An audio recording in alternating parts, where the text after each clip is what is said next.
شروع اللہ کا نام لے کر جو بڑا مہربان نہایت رحم والا ہے۔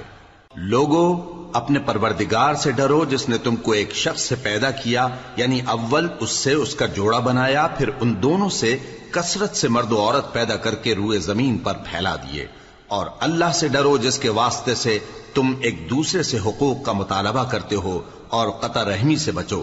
کچھ شک نہیں کہ اللہ تمہیں دیکھ رہا ہے۔ اور یتیموں کا مال جو تمہاری تحویل میں ہو ان کے حوالے کر دو، اور ان کے پاکیزہ اور عمدہ مال کو اپنے ناقص اور برے مال سے نہ بدلو، اور نہ ان کا مال اپنے مال میں ملا کر کھاؤ کہ یہ بڑا سخت گناہ ہے۔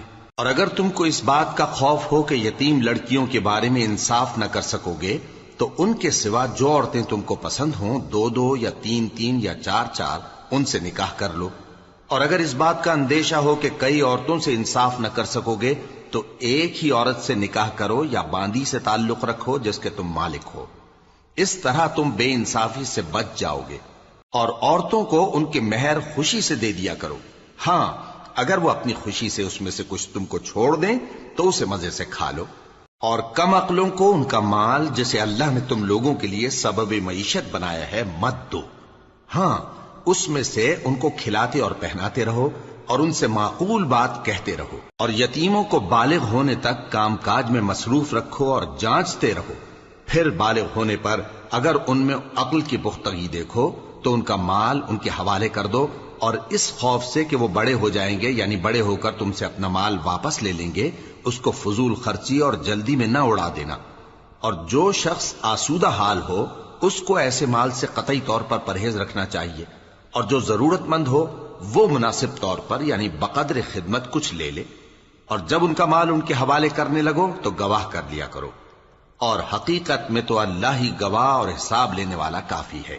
جو مال ماں باپ اور رشتہ دار چھوڑ مریں، تھوڑا ہو یا بہت، اس میں مردوں کا بھی حصہ ہے اور عورتوں کا بھی۔ یہ حصے اللہ کے مقرر کیے ہوئے ہیں۔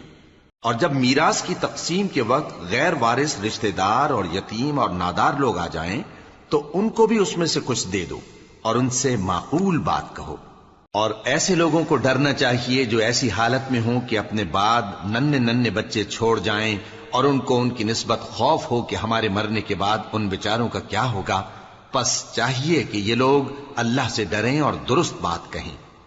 جو لوگ یتیموں کا مال ناجائز طور پر کھاتے ہیں وہ اپنے پیٹ میں آگ بھرتے ہیں اور ضرور دوزخ میں ڈالے جائیں گے۔